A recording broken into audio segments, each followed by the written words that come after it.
Welcome back, listeners, to Haiyaa Podcast. Me and producer Matt again. We got a big announcement, people. So, basically, we're ending the podcast this April. Very sad news. Dun, dun, I know. dun. I know it's sad because I just gave Matt a raise. Yeah.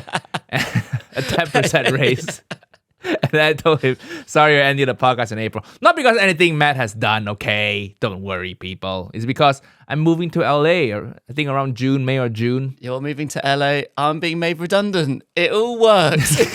We're all happy. No, don't phrase it like that. Don't phrase it like that. We're all moving on to bigger and better things. I'm moving to LA, you're moving to Bournemouth. We're all moving to the next stage of our lives. To look at it from the bright side. I did say to you over text, I was like, I could take back the pay rise if you stick around a bit longer. I have to, pursue this career properly, And if I move to LA and if I hate it, I'll move back here in like a couple years time, like just downtrodden. And we'll still do a podcast every now and then. Like a little life update, as YouTubers do. But we're telling you this, listeners, because I think it's just nice to know. So instead of just you keep listening until April and suddenly, oh shit, see end ya. of the podcast. So now we're only doing this every 2 weeks, and then we only have, 8 episodes left. Yeah. So just hope you stay along for the ride. Don't just delete this podcast from your Spotify, okay? Don't just unsubscribe now, please. I'm telling you this. Hopefully you can tune in for the final few episodes. Yeah. And this is nothing Matt has done, okay? I know I make it sound like I'm very unhappy with this work. It's not going to be like ending it in April, then in May. Welcome back to season 2 of Haiyaa Podcast, a new producer. Another nondescript white person. Yeah. Wouldn't it be funny if I did that? No, I have to take a risk. Now the tour is wrapping up. I have 7 more shows left to do. And then I'm gonna take a hiatus from stand-up for a while. I need to, try out some new material, write the new show. Yep. I got so many other things I'm pursuing. We have TV projects in development and film stuff, yada, yada, yada. I was just taking acting classes when you came. It looked intense. Very intense. The atmosphere when I came in, it was like very serious. Really? Yeah, definitely. Did you hear what he was saying? I heard a few phrases. What did you hear? Tell us. I asked you when you came up, it's like, sounded very philosophical. It wasn't like, like you said, oh yeah, you just move your eyebrows like this or you do this. It's a whole like ethos. Yes, it's acting. A whole framework. He said his method is combined from a few different acting schools. So his acting classes is supposed to be pretentious. Yeah. Right? He says, breathe the character. Don't ask what is true to the character. Just breathe.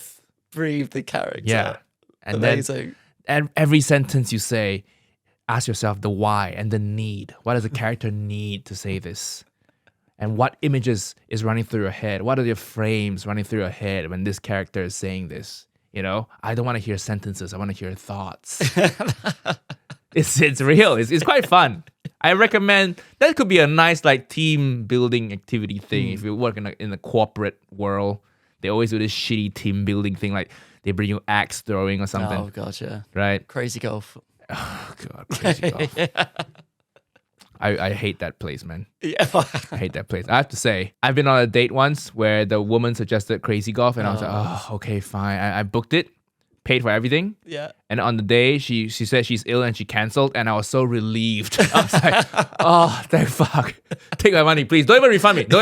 Just take my money. Just thank you. God. Crazy golf. How are you finding the acting lessons though? I like it. Yeah. I'm getting. He says. I feel I'm like pretty you good would at it. see through the facade though. I feel like the pretentiousness would wear thin with you. But it helps though. Does it? It does help. Okay. And then he says I'm pretty good at it, which I'm like, of course you'll say that. He wants me to keep coming back. Yeah. He wants me to keep paying for the lessons. If he went all Asian on me, it's like, you suck, bro. And he would have no business. Right? You call that acting? You call this acting? Just smacking the script on the table. Asian acting coaches, that's a good character. In Russia, he told me in the Russian acting schools, you don't even get character work until your second year. So Come on. the first year, you're just learning how to play a tree, non-verbal things. You know how Russians train for anything, or in Chinese people, it's the same culture. You just have to spend years doing one stupid thing before you graduate to the next thing. So I'm glad he didn't do that. We jumped into acting straight away. I only had my second session with him.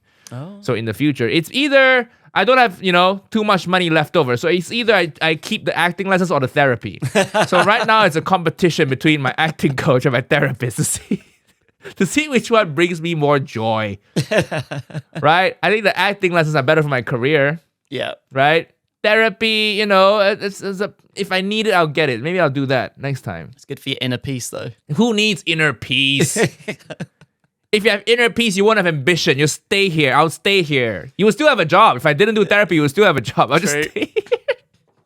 To be fair, you can also you can park all your worries at the door and you can be somebody else when you're acting. See? So if you're fucked up, it doesn't matter anymore. Exactly. Slip into the other character. I just become Uncle Roger. I'll be method. I'll be real method. My whole life.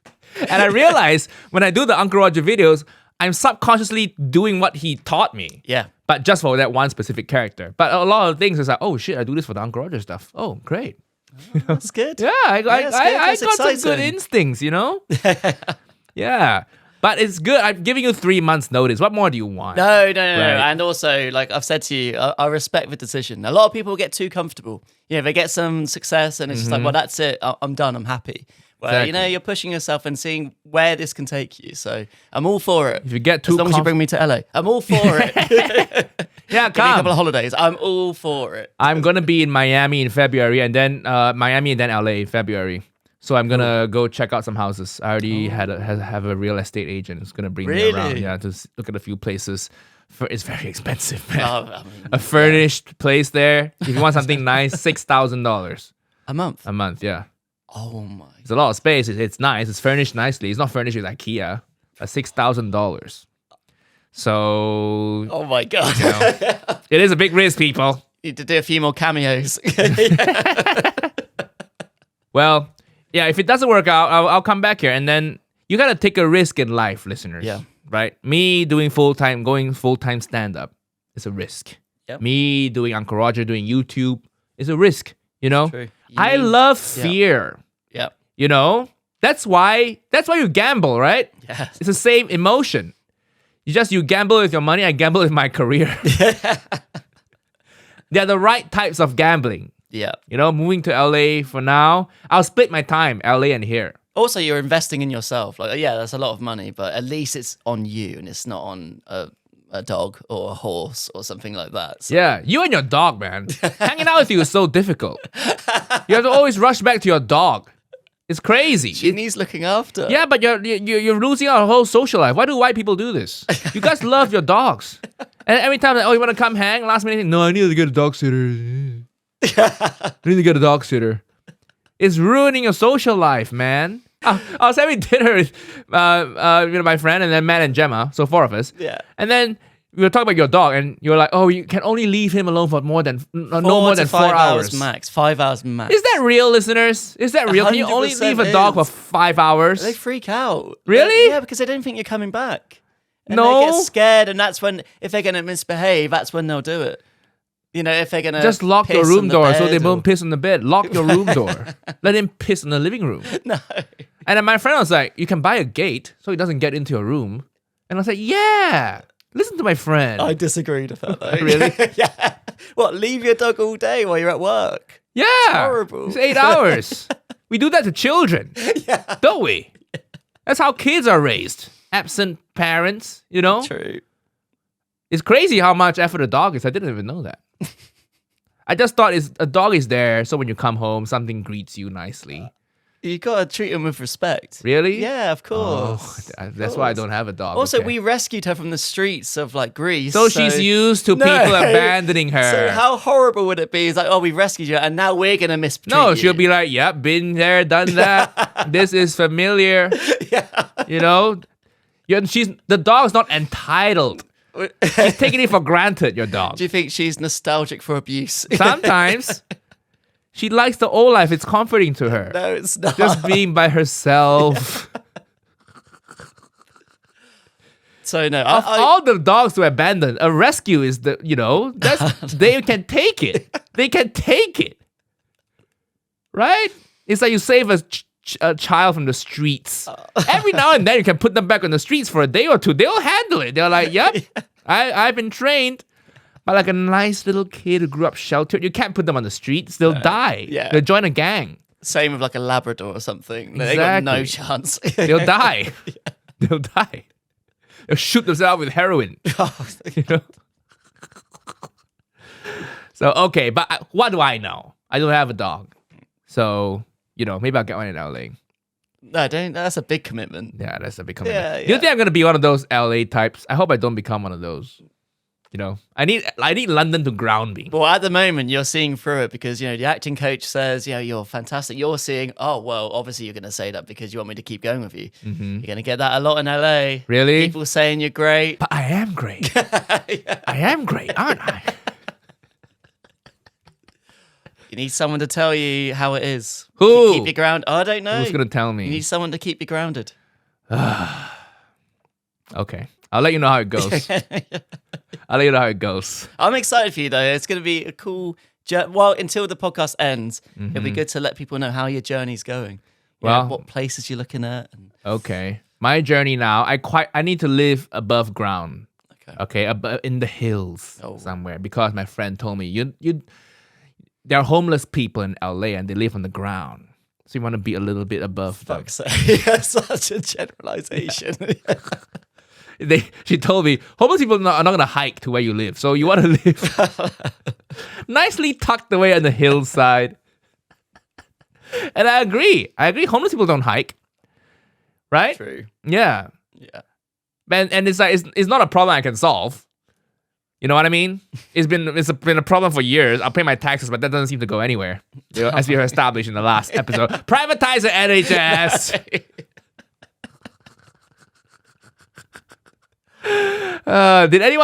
Everybody, apparently it's a problem in the whole world. Oh yeah, I saw that in the comments. In America, it's expensive and you still have to wait. Even with insurance, it's expensive. What is the solution? I don't even know. Not enough people, I guess, want to work in that industry. And in America, it's so expensive. It's cheaper. If I get sick in America, I think it's cheaper for me to fly a private jet back to Malaysia and then see a doctor there. If I get stabbed, hold it! No, fuck the ambulance! Call me a private jet now! Ship me back to Malaysia. I don't want to go bankrupt. Fly me private back to Malaysia. Let me use the healthcare system there. Can we just hire some little third world immigrants over to just work here? We give them a better life. They get paid way more than they would have made back in the third world hellhole. Hellhole. I include Malaysia in this, okay? Certain Kuala Lumpur is nice, developed. That's where I'm from. But there are certain places in Malaysia where they will love for an opportunity to come work in the UK as a doctor, as a nurse, whatever. Win-win, right? It's cheap. They're happy to be here. They can make them live in a hospital. They don't mind. They're like, oh my God, free housing? Free housing? Win-win. I don't see the problem. Also, how's the wand? Have you used the wand on your wife? No. Why? Well, even if I had, I'm not going to talk about it on this Why podcast. Not? Why? Everybody cares. If you don't know, listeners, just to fill you in, I bought Matt a Hitachi magic wand, the world's best vibrator. Is very powerful and something strong. that I never asked for, never requested. You don't want it, but you need it. Got it in lieu of a bonus. Yeah. Have you used it? Do you know what's embarrassing? Actually, I because it was in my rucksack. Obviously, when I was here, I went and did my shop in the supermarket, and when I opened it up to put my groceries in there, I just had this fucking massive wand in there, and it was really close next to everybody else, and I was like, oh, I was so secretive. So you didn't use it? I haven't used it. No, not Are yet. you going to use it? Like I said, you're not going to know. Why? We have to talk. There's content for the podcast. British people are so shy when it comes to these things. If I talk about it, you need to not move to LA. No. Keep doing the podcast. I'll pay you one extra episode. Oh. Yeah. One for no extra work apart from just use it on Gemma. But I need to make sure I need some evidence that you've used it. Sex work. How is this sex work? You're gonna pay me to use that on my wife. Yeah, but I'm not getting the sex. What, true? Yeah. I'm paying you to do something you would have done to Gemma anyway. One episode is the price of my dignity. Yes, one episode. Yeah. But I need evidence that you did it. Wow. So you need to voice note me. Zzz, and I need to hear. You don't have to use it on her while I just need to hear your voice. And I just need to all three of you are in the same room. God. Okay? So all record. Three of us. Yeah, a voice memo. Yeah. I need to hear some moans and stuff, Oh my God. 3 moans. Okay. And last episode, you were talking about, well, you're also talking about dry January. Oh, yeah. Right. And then guess what, listeners? After our podcast record last 2 weeks ago, we just went to get Italian food and we just opened a bottle of wine. And everybody drank, including Matt. I tried to put up a fight. Your dry January lasted 2 days. He was like, right, I'll get the wine if you drink. And I was like, oh, fine, I'll drink. Lasted 2 days. And then I stopped at a pub on the way home and had a drink. And I was like, oh, there After it goes. dinner? After dinner. Oh, my God. Luckily, I did, though, because then I got the call that you'd left your scarf there. That's true. I went back and got it for you. Yeah. See? Nice. Drinking is good. Yeah. Drinking is good. Can you imagine if you just didn't drink? Life would be so not joyful. Where do you get joy in life these days? The weather's shit here. Oh, it's been bad recently. It's right? been horrible. See? Yeah. Drinking is the only place to find joy. Don't rely on your woman. Don't rely on relationships in your family. They're not going to bring you joy. But alcohol is always there. Right? All types. Red wine, white wine, sweet wine, orange wine, everything. Right? And then 5 days later, we went for dinner again, and I drank again. We had sake. We had a whole bottle of sake. Oh, that was nice, actually. That was Matt's first Omakase experience. Oh, yeah. What do you think? You like it? Really good. Cool, actually. Like I loved the process, the experience of it. I loved it. Yeah. Something I'd never done before. Omakase? Yeah, never done it before. What Asian food have you done? You've done Korean barbecue. Yes, okay. But only once. Wow. And I probably didn't do it properly. Did you like it? I thought it was overpriced. What? Where we went, yeah. What? What? It's like high grades of meat. Like, how much you pay? I can't remember now. I just thought it was a lot. I'm cooking it myself. What am I paying for? For the experience, the fresh meat. Can't believe you've never had. That's why I need to move to LA. Yeah. White people there, they've all done Korean barbecue. Yeah. When I've been trying to explain what omakase is to like my white friends, they honestly, I could see them shut off straight away. So bored. Now, what's the Asian shit, mate? What's the Asian shit? Because I'm trying to explain, the chef puts it on the plate and they're just like, like sushi. And I was like, no, it's like a whole thing. And they put the sauce on, like wasabi. I'm like, no, it's like a specially made thing. And they didn't care. That's who you're going to be when you move back to Bournemouth, Yeah. That's who you're gonna. That's why I need to move to LA, man. Let's make more opportunity there. If I read about my experiences, I read about something slightly Asian. Yeah, that's more of a market in LA and in America in general. You see this firsthand, listeners. You see, this is why I need to move. Nothing against you. I'm not saying it's a Matt problem. It's a British society problem. Over here, you want to write about, I don't know, an omakase chef. Producers just kind of shut off. They're like, can you just talk about how hard it is being Asian in this industry? It's not hard. It's not hard. You're there talking about omakase and I'd just be like, oh yeah, so you got the conveyor belt, right? And you just pick the stuff up. I was like, no. Yeah, no. How do you explain omakase to your white friends? I didn't know. I was just trying to explain that you have like a really experienced chef there and everything comes out and you don't have like dipping sauces or anything like that. Like you take it as it is and you're meant to eat it in one and all of this. They just didn't care. Yeah. See, this is no respect. This is the exact frustration I get when I pitch things here or when I try to make friends here, and then you have to explain it. They don't care. Whereas if in places where Asian culture is more prevalent, you just say, "Want to get omakase? Yes or no?" That's the answer. Then you just go. No sticks and sushi in LA. Oh, sticks and sushi. The fucking place. Sticks and sushi is this chain of just bastardized Japanese food where it's just white women eating edamame. And actually, I recently went to the Japanese place I brought you to again, and I was like, with my friend, I was like, "Are you gonna get edamame and be a basic white bitch?" And then I looked over, there was a white couple there with edamame. I was like, "Ooh, shit, sorry." And they shot me a dirty look. I'm like, well, you did this to yourself, people. And then right after I said that, the whole dinner, they were sitting on the counter, right? So they were sitting next to me. So the whole dinner, they were trying to impress me. Oh. The guy started saying things like, I got a bottle of sake, right? Yeah. And then I usually have a shot with the chef. Yeah. And then we just did my shot, drink the sake. And then the guy did the same thing. The white guy next to me, he bought whiskey. He asked for like, what Japanese whiskey do you have? I love the Japanese whiskey. And are you gonna do a shot with me? I'm like, stop copying me, man. Don't try to overcompensate for your basicness. Your girlfriend was eating edamame, okay? Takoyaki. And because I said to you before you suggest this place, it was like a few bad reviews, and I realized they were all white people reviewing it. See? Like all the Asian people reviewing it were saying 5 stars, amazing, like authentic, really good food. All the white people were just like, oh, they were so rude when I asked for soy sauce.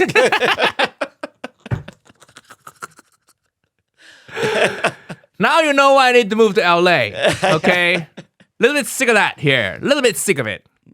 London's a good place to live. Quality of life is good. Things are cheap, but culturally, this ain't it, man. But we took you to a proper British pub afterwards. Oh. That was our treat.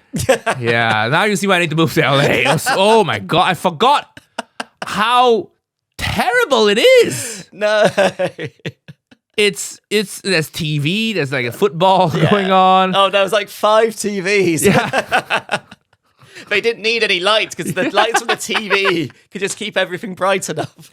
And it's like they barely have any drinks. There's no bartender. It's just some guy pooling pints. Yeah, it's great. No. And then we got some crisps and like opened them up and shared them from the packet. I wanted to go to the Connaught. Yeah. And you brought me to what did you bring me to? Oh no, like the Dog and Duck or something. Yeah, the Duck and Bishop, something like that. Something like that. You go in. At least it was clean. Some of these British pubs, you go in there, it smells like beer. It wasn't a Wetherspoon. It was like above a Wetherspoon. Okay, that's good. But now you can see why I need to move, guys. It was funny watching Nigel nurse his pint for about an hour. It's so like, dude, you do 3 pints in an hour. Bloated. So bloated. You know, it's just carbs and if you tell me that I can only drink at British pubs, I'll do dry January. I'll do dry 2023. Easy. After every other sip, like, right, so we're going to go to the Connaught after this? It's my happy place. The Connaught. You're like, nice that's bar. a British experience. I'm like, no, Nigel, come on. But the Connaught is a British experience. It's not working class British. Doesn't mean it's not British. You know, for too long now, I've been brought to these working class places, and I'm just not built for it. Bring me to the Ascot. Bring me to the horse racing, please. We had someone like drop something and everyone went, way. Listeners, this is what happens at a British pub. If you break a glass, way. Like a working class British pub, way. I imagine if that was like at an Asian place, I'd be quite worried about the person. I hope they're okay. Not in a pub. Yeah, when we were booking a Japanese place, I told you not to read the reviews, right? Yes. Yeah. I did though. I did anyway. God. But I trusted you. If anyone's going to know what good food is, we're going to know it. So we trusted you. Next week, we're going to a nice Thai place. Yeah, I'm looking forward to it. That's going to be my favorite Thai restaurant in London. The only thing about the Omakase place I felt really bad is because I have this thing where I struggle to, like, I basically have a choking phobia. Yeah, it's called Pseudodysphagia, I think it's called. Pseudodysphagia? Yeah. Why is the word fag in there? That doesn't vote. Did you make this word up yourself? So you can use the word fag. But it's spelled P-H. Really? Dysphagia? You sure it's not F-A-G? Yeah.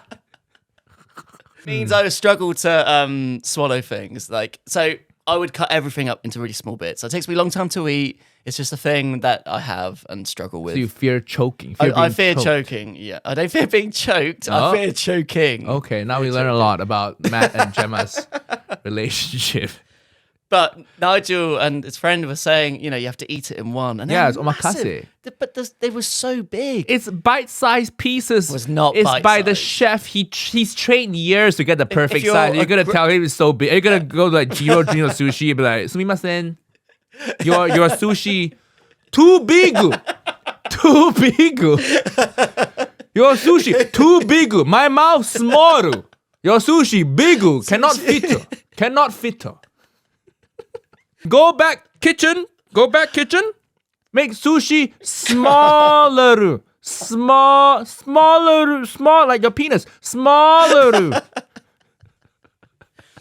Oh my God. This is what you're gonna say to him if I weren't there. No, Too but big. was. Even you were struggling. It's No. huge. Yes, you were. I Yes, put it in you my were. mouth. I've been there I go there once every 2 weeks. There was one thing that was it was like that. It was so big. Even Gemma couldn't do it. And I was like, come on.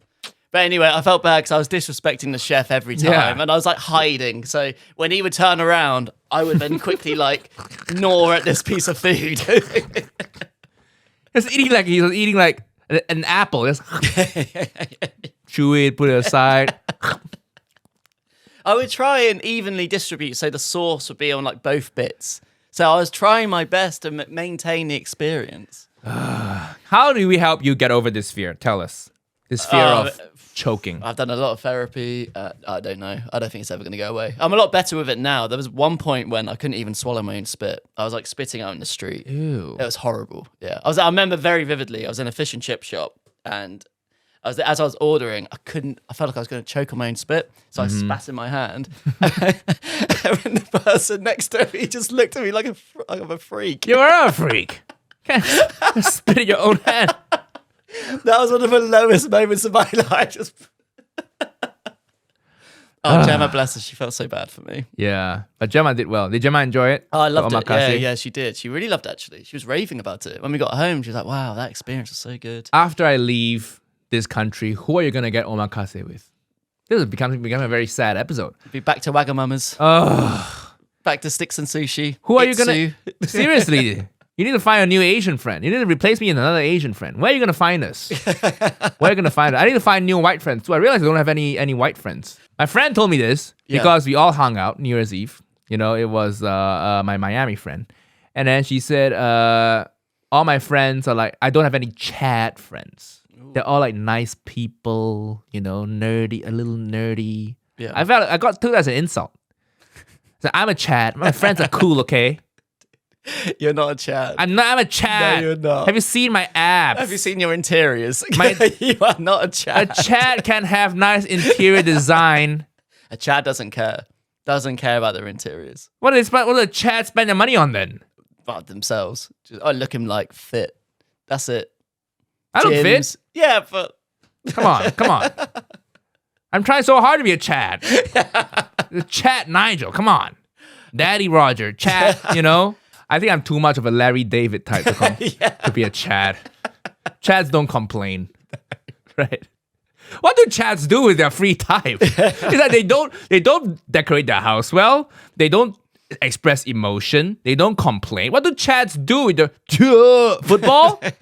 That's watching football and drinking beer? Is that a Chad thing? yeah. Sounds like a really boring life. Fine, I don't want to be a Chad anymore. Sounds like a really boring life. Yeah, you just be a Nigel. Be yourself. So I'm going to need to find some Chad friends. I'm taking applications now, okay? Where do you find them? I've got no idea. I don't know, a rugby team. Oh, man. Rugby lads. No. Not the one for me. Annoying. So annoying. Cut that up. Because I got a friend who's dating a rugby. Oh, for fuck's I also do find him very annoying. It's like every conversation, but he's like, yeah, you know what rich people do? They don't pay themselves a salary from their company. They set up a company, they get paid through the company, then they take out a dividend, and the income tax rate is this, you're paying this, but they only pay the dividend tax rate. I'm like, well, you don't know what you're talking about because that's how I get paid. And you forgot about corporate tax. Yep. There's also corporate tax, Oh, my friend. man. Yeah. And it's like, Yep. you take a dividend out with the corporate tax, it ends up equivalent, and then that just shut him up for a little bit. It's like you don't know what you're saying. He likes being the center of attention and liking like the macho mansplainer guy. Got the collar up sort of thing. Yeah, he doesn't, but like he might as well have to. He had the collar up energy. Yeah. You know, Fuck, they include this. Who cares? He's not gonna listen. Chaz don't listen to podcasts. And you don't have no idea what you're talking about, mate. Also, you're leaving soon anyway. This is like, you're unleashed. And then he's like, and then he doesn't know where I've traveled to for my tour, right? So he's like, I heard Miami, the beaches there suck. Oh. Yeah. I was just there last month. And it's beautiful and nice and fun. And yeah, just says, it's not a chat thing. You just say shit that you have no clue, and you just sound confident, and it sounds correct, but it's actually not. Yeah. Just because you're loud doesn't mean you're right. Yeah, and then talking with him, he's a nice guy, and I think just a personality trait, right? And I think deep down he's nice, but it's very exhausting talking to him because I have to fact check you all the time, you know? Very annoying. Maybe I think too sometimes because they know I do comedy, right? So they come in, a chat would come in and be like, I'm gonna out funny this guy. I'm just, oh no. Relax, man, relax. You know, if you say some funny shit, great, we'll all laugh. You don't have to like perform. Is there anything worse than like people competing to make people? Oh, I hate it. It makes me feel. Ugh. You know, I mean, having omakase, I'm just sitting there chilling, talking to a normal person. I'm not being there. Hey man, have you used your wine or your wife? I mean, you did say that, yes, but not with that tone. Yes. In this tiny little place, that was the topic of conversation. Maybe that white guy, or the edamame girlfriend, was insecure. He was trying to be a Chad. I think he was a finance bro, you know, because he was wearing that finance bro Patagonia vest. Yeah. So it's like, yo, Japanese whiskey, you gonna have one with me? Chef, you gonna have one with cringy. me? I know. It's like, well, I apologize for calling your girlfriend basic, but it's true. Yeah. And why would actually, no, I take that back. Why would I apologize for saying something that's accurate? I observe society for a living, bro. Equally, aren't people allowed to like what they like? So if they have edamame, that's fine. Yeah, it's fine, but you have to admit you're basic. True. Right? When we were there, we ordered something very non-basic. You know? The first thing as well. Yes. My friend knows her Japanese food. So we ordered this thing and then you tried it. We didn't tell you what it was. We just said it was like cod. I knew it was something weird. The texture was like so unusual. Something that is not on my palate at all. Yes. You know, another word only white people use the word texture. When they don't like something, it's a texture. I've never heard an Asian guy say they don't like something because of the texture. Zero. Texture is an invented concept by the white mind. Before you say what it is we tried, I will just say the texture was soft and gooey. Mm-hmm. And it all made sense. Yes. It's cod sperm, people. What was the name of the dish? Shirako. Yeah, Shirako, cod sperm. Cod sperm with something. I forget now. Yeah. Delicious. Me and Gemma looked at each other. We both took a bite. We're like, I was thinking, really? Is this what the whole evening's going to be? Is it all going to be this kind of stuff? But actually, we finished it in the end. Yeah. And then we told you what it was. Yeah. And you were like, oops. But then you said, don't worry, we're having lots of like normal stuff, in your words. Yeah, there was salmon and then tuna. All that stuff. It was amazing. The fried oysters. Amazing. So before you move to Bournemouth, you got to hang out more and like get like some food you can't get in Bournemouth. Yeah. And isn't it crazy that there are all these restaurants here in London that's, you know, anybody can go, but nobody ever goes? You need to have like an Asian friend who's like, you know, the most Asian guy. Yeah, but the thing is, I would worry about going to one of those places and doing what that white couple did with the edamame. You need someone to guide you through. Do you know what I mean? Like, we guided you in the pub. We need the Asian equivalent to do that with us and be like, no, order this, have this. You didn't guide me in the pub. Yeah. You force-fed me. I held you by the hand. You dragged me into the pub. As we walked up the stairs. You human trafficked me into the pub. I was being trafficked into the pub. Where is my charity? I'm being trafficked. You were the Andrew Tate in that situation. You're trafficking me. I think it's okay to be scared to go there, but then you just have to like have some thick skin and just know you'll be basic. That's true. You know? I think if we could open a dialogue up, I wouldn't be confident enough speaking to the chef because like he obviously understands English, been here a long time, but not too big, perfect size. You eat this shit. But I wouldn't even know how to order omakase. I wouldn't even know. Is that on the menu? Or would you just say it's on the menu. Oh, okay. Maybe I would then. You just look at the menu and write the letter 2 next to it because you want 2 servings of the omakase. But these are the thing. I wouldn't know that. You have to Google what omakase is, I guess. Yeah, that's what I'm saying. Yeah. Yeah. And the menu is quite intimidating as well. Like I'd look online and I was like, fucking hell, I don't know what we're going to eat. And then luckily, Nigel just sorted this out. Where's the conveyor belt? Where's the wasabi on the side? Where's the machine for the miso? The self-service. Where's the little plastic fish with the soy sauce I can squirt out? It always tastes better out those, actually. No. Yes, it does. I dare you to bring that little squirty soy sauce into that restaurant. Well, by an individual. Sorry, chef. It's not salty enough. Psst, psst, psst, psst, psst. I'm going to eat it in 2 bites because I got this phobia. Would he be pissed off? Probably, yeah. Yeah. Probably kick you out. Mix it with the wasabi. Now it's ready. Tear it out. Get a fork to dip it. Terrible. I did LASIK last week, so that was pretty cool. You know, nice. Now I have perfect Congrats. vision. Yeah, congrats. Welcome to the club. Right. Thank you. You have perfect vision. Shut up. No glasses for me. Oh, really? Yeah. That's no good. Contacts. Finally, one good genetic thing about you. One genetic positive from Matt Bentley Viney. Good eyes. Yeah, good eyes. I got LASIK. It's good. It's something I want to do, and I highly recommend it to people. It's so convenient. You just go, and then now no more glasses. Is it strange? Like, how different does it feel? It feels a bit weird because one thing I do miss because I usually wear contacts, right? Yeah. And then at night before I go to bed, I take the contacts out, and the whole world becomes blurry. It helps me sleep because I can't see anything. I just sleep. It's nice. But now I'm in bed. The whole world is still super clear. I feel like, am I forgetting something? You know, I still think, am I forgetting something? And the whole world is still super clear. Yeah. Right? Whereas if it's blurry, it just feels like you're zoning out, then you can fall asleep easy. Because also you've had 24 years of blurred vision? Yeah. I've been wearing glasses since I was 7. You? Yeah. So terrible. And now I have perfect vision. I don't know what to do. I kind of want someone to break into my house when I'm asleep now. I wake up. Yes, I see you. You chose the wrong time to break into my house, bitch. You should have come 2 weeks ago. I'll be like, where's my weapons? Where's my knife? I can't see anything, you know? Yeah. Now I can identify the guy in the police lineup. I'm happy for you. Happy for you. Thank you. That's good. I can see his car plate as he in his getaway vehicle. Yeah, now I'm not scared anymore. But what's next? Because you've sorted the hair, you've done your eyes. The hair, what's eyes. Next? I don't know. What do you think? I'm going to move to LA. I got to get with the culture. Guys, get in the comments. What should Nigel do next? What flaw do you think I should fix next, people?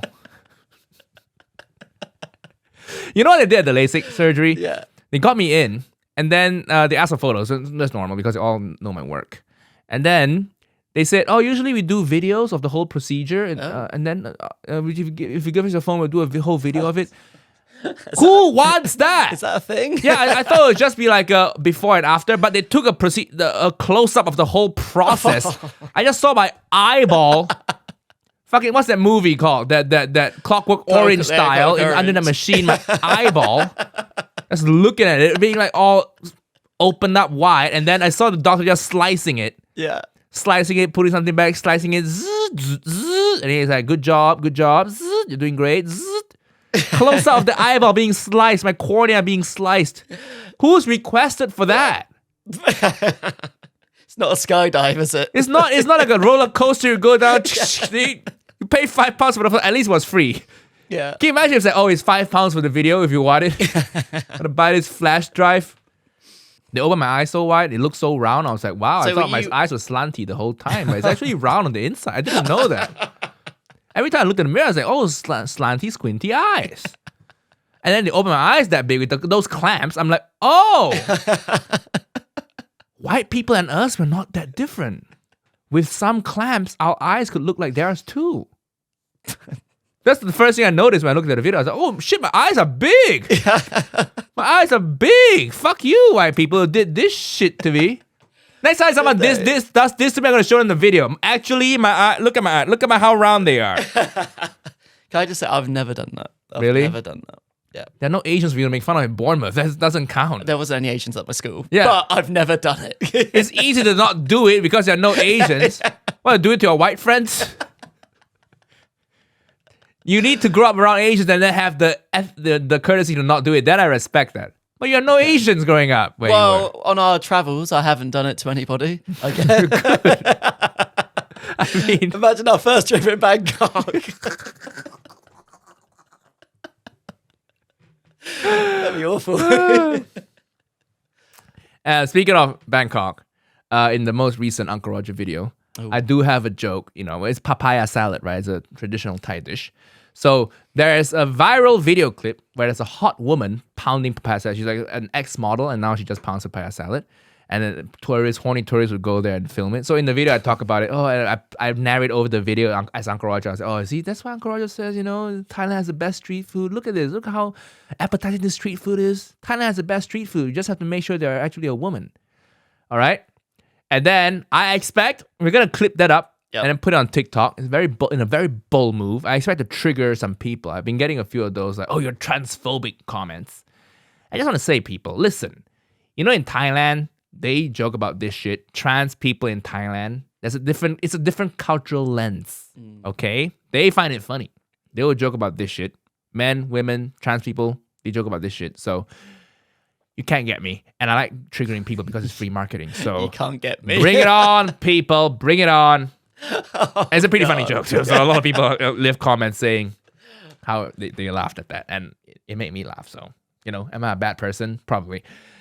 But it's good marketing for the video.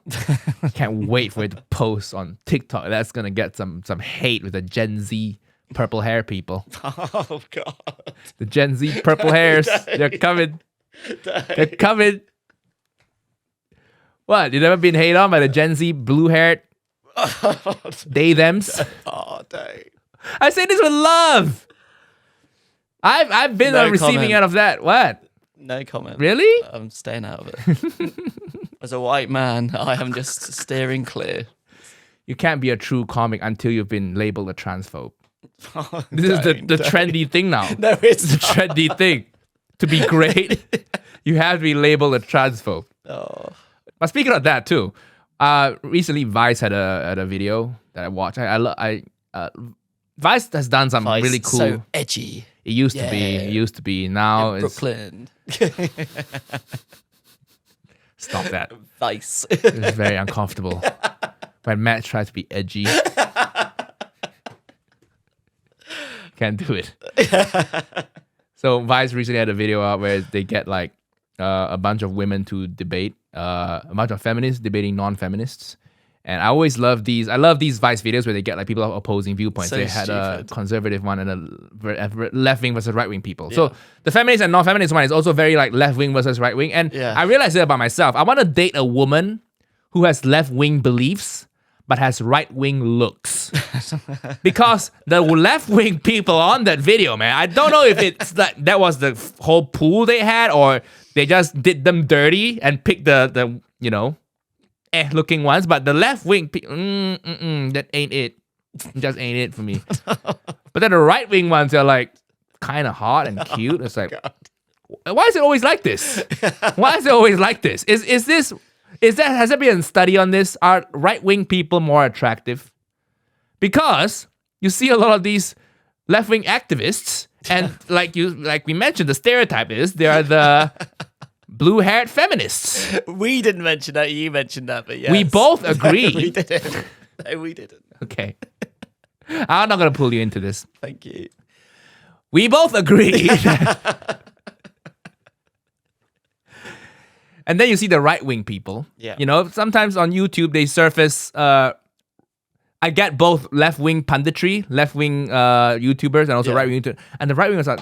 There's some really hot ones out there. On Twitter, recently there was a right-wing like a YouTuber who made ramen, and it was really bad. So everybody tagged me in it on Twitter because Uncle Roger, look at this woman making ramen. And then they were all like, I thought you were supposed to be conservative values and being able to cook well. Everybody was typing those type of comments, but I looked at it, I was like, ramen is shit, but she looks fucking banging. I forget what her name was now, but you scroll down my Twitter, you can see it. I was like, wow, she is banging. She is good looking. And there's also another right-wing YouTuber who's an Asian woman. She is also hot. And then left-wing stuff, you have in other news where it's just some frumpy-haired guy with a beard. And I mean, he makes good points too. I listen to his podcast as well. You're not doing yourself any favors, guys. You need to look good because it's part of the package, you know? What do left-wing people have against beauty standards? Can I have a woman who loves paying taxes and is hot? That would be like my ideal woman. Yeah. You know? A hot socialist. I think the only hot left-wing persona on YouTube is ContraPoints. She's transgender. She identifies as a her. Okay. So she is very attractive, I think. And she makes good videos too. AOC is like known as like good-looking socialist, right? Yeah, that is the best they have. That is the best they have. The pinnacle. The pinnacle of the left-wing beauty. Meanwhile, look at all of Trump's daughters. You're like, okay, all right. Trump's wife is like, okay, okay. Have you seen Biden's wife? Yeah. I don't even know what she looks like. Nobody reports on her. No, she's an old woman. Leave her alone. Oh, she's an old woman. Why does she have to conform to your beauty standards? I mean, it's just nice, you know? It's just nice. No. But my goal is a left-wing woman with right-wing looks. Okay? It's good to know. That's my dating goal. I'm going to put that in my Raya. Oh, that's a good bio, right. Actually. Yeah. Looking for a left-wing woman with right-wing looks. Please look as Aryan as you can. You know, bonus points if you look Aryan, like the superior race. Right-wing looks don't have to be a race thing, okay? You can be Asian and look right-wing. You know? You can be black and look right-wing, or any race.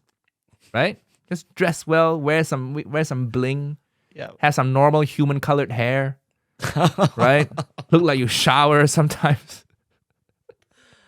For God's sake. I want a woman who like believes in beauty standards, because then she'll actually try to aspire to it. It's like, I'll love you for who you are, but can you include like your looks as part of who you are? You know what I mean? No, I think in a way you're okay in saying that because you've conformed to beauty standards, you know, the hair transplant, LASIK and things like that. So actually, even though I think it is pretty outrageous that you want women to aspire to beauty standards that are, you know, pushed on them, at least you're not a hypocrite. Do you know what I mean? Like you're not, you know, Schlub. That's the right. Good. No, I didn't. I'm not a left-wing YouTuber. Yeah. I'm not a left-wing YouTuber pundit. I don't look like it. I share a lot of their beliefs. I don't look like it. That is the worst compliment, you know. When you post it, when people say you look like a left-wing YouTuber, that is the worst insult. That's the worst insult. I think too, or if you post an image, you just think it's a cool selfie, and then people go like, "Oh, you're so brave. You just don't give a fuck, do you?" Can you imagine? Yeah. I'm so glad when I post my shirtless photos, nobody calls me brave. So brave. That's how you know if you're ugly. I'm so proud of you. Yeah, I'm so proud. You do you, girl. Don't give a fuck what other people think. Next time you do one, I'm going to comment that. You're so brave. And I'll put a kiss. Fuck society and your beauty standards. Beauty is subjective, honey. Slay. We have some questions from listeners, right? Let's do that.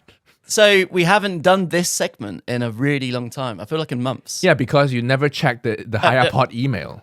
That is not true. I am not having that. I check it every day. Really? There's so much spam I have to delete every single day, like 40, 50 emails. So, but every now and then you get some nuggets of gold. Okay. And yeah, so we're going to bring it back. We're going to do some listener emails. Now that we're ending the podcast in 8 episodes. Yep. Let's bring back, shoot your questions in, listeners, whatever you want to know. we will have like the truthful, honest Yeah. answers before I fuck off and disappear and become the Hollywood elite. And I won't even talk to you guys anymore. Yeah.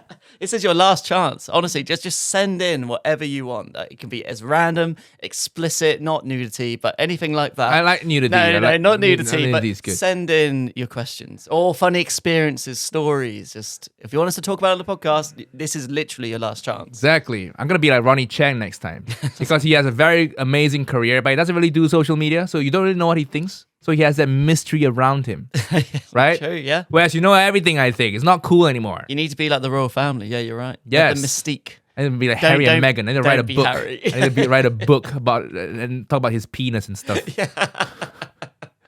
I want to have Ronnie Chang's career. Okay. You know? That's the mystique. He doesn't do shit. But then he's very successful, acts and stuff. Do you really know what he thinks? Nobody knows. I like it. I'm going to be like that.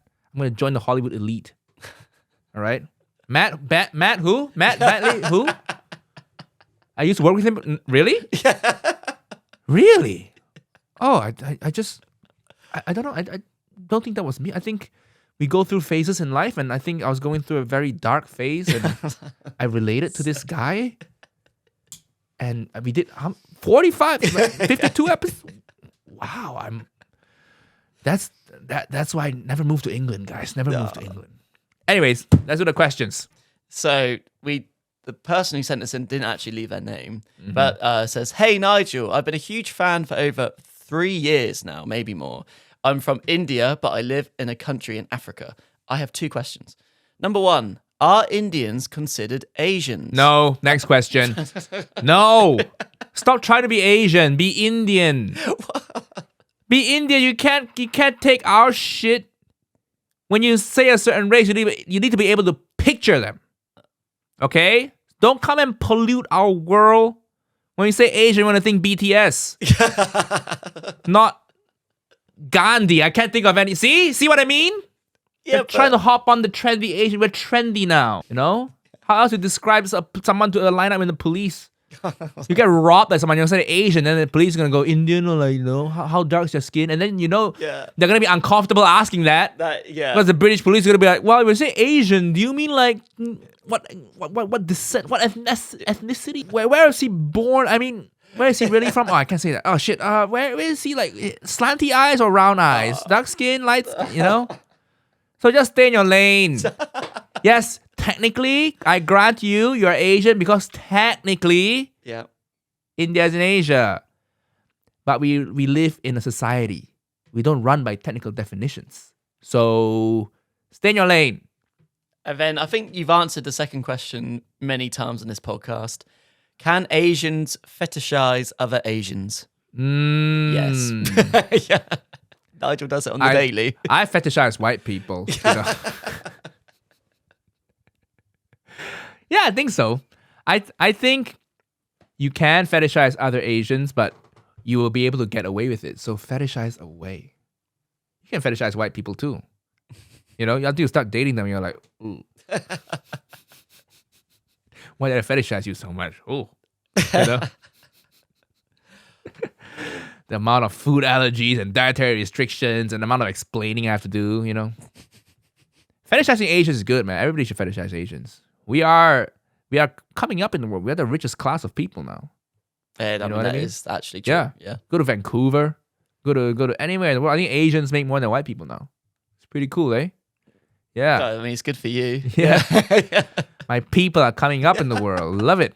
Love to see it. So we have another question. Okay. From, I think it's pronounced Bo. I'm really sorry if I got that wrong, but it's okay. I'm trying. Nobody cares. For once, I want to see Matt have some confidence. Bo, I fucked it up, but deal with it. It's my podcast.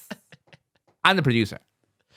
Hey, Nigel and Matt. I recently got into stand-up, and Nigel has been a big inspiration for me. So I want to say huge thank you. Oh, sorry, nice. Bo. Quit while you're ahead. It's a rough life. Rough life. You end up drinking too much. You end up needing therapy. Don't do it. What are you doing, Bo? You have a day job, Bo? Oh no, you might have a townhouse in North London. Terrible. Well, Bo, is it an Asian name? Don't think so. Keep your day job. Don't do stand up. Also, sorry, I did fuck it up. It's BEA, so Beer? B? Oh, I'm so sorry. That doesn't matter. Not Bovo, so I think it's B. Okay. Beer. I made a few jokes about Hitler and eating cats. Oh, only God. half of the people laughed. The rest was giving me weird looks for the rest of the night. Yeah, that's pretty weird. Podcast influence. Oh yeah, because you love talking about that kind of stuff, don't you? Yeah, but there's a way to do it. I've been doing stand-up 10 years and I still, it's very 50-50 on me when I talk about that stuff. Sometimes I hit gold, sometimes it's tragic. So what are the chances someone who's done like 2 open mics, what are the chances you can pull it off? 0. Joke about something else. I think when you move, I'm going to upload a video of all the stuff that's been left on the cutting room floor. Yeah. No, you signed an NDA, you're not allowed. When you first start stand-up, you're going to find these topics that you think, oh, it's so shocking, it's going to be so funny. Yeah. And no, people don't want to hear that. It's just cringy and awkward. You want to talk about like just talk about your life or normal things. Find what annoys you in life and try to find the funny in it, Yeah. Yeah, that's good. That's good advice. That's better. Nigel being very sincere there. Because then you've subconsciously already thought about it. You can think about why it's funny, why it annoys you. Hitler has never annoyed you. I can guarantee you Hitler has never annoyed you. Okay, if Hitler annoyed you, you're dead. You're dead.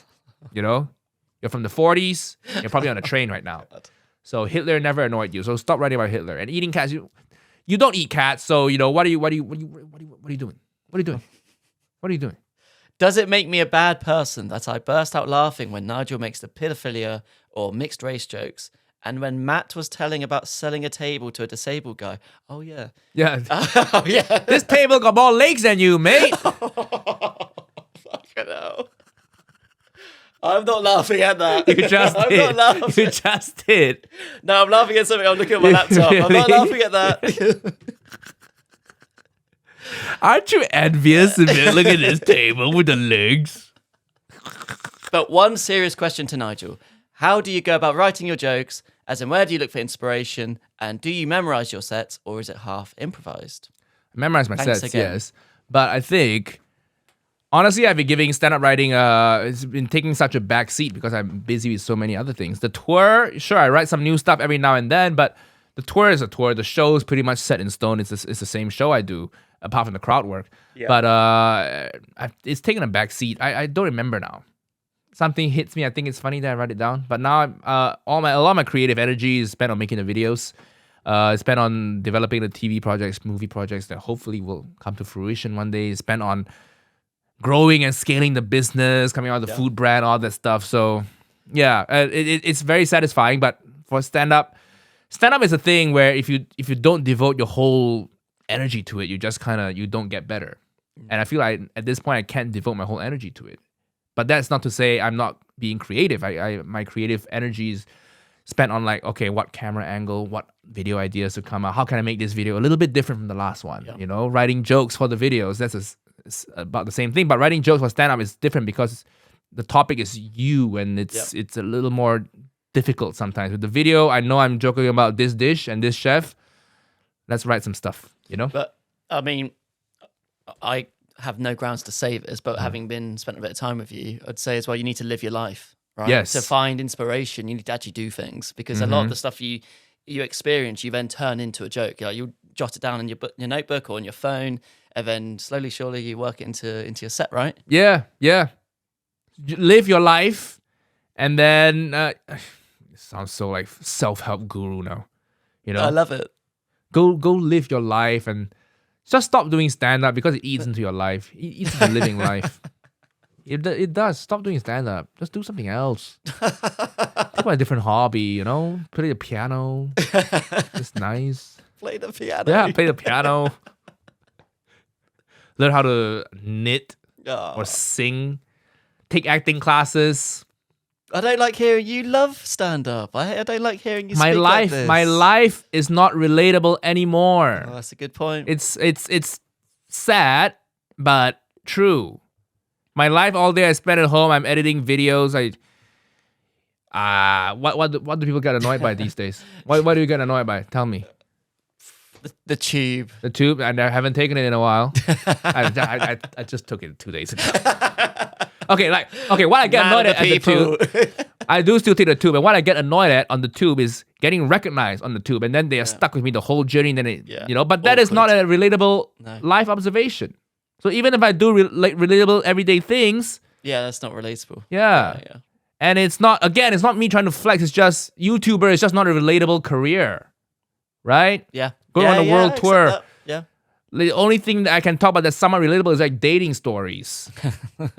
Well, luckily you got plenty of them. Yeah, but maybe I'll meet someone. Yeah. And then settle down. Then I can be relatable again, Yeah, good point. Relationship stuff. So, you guys, any hoes out there? If you want me to keep doing stand-up, send me some hoes. Then I'll settle down with one of them hoes. That's it for this podcast. Goodbye.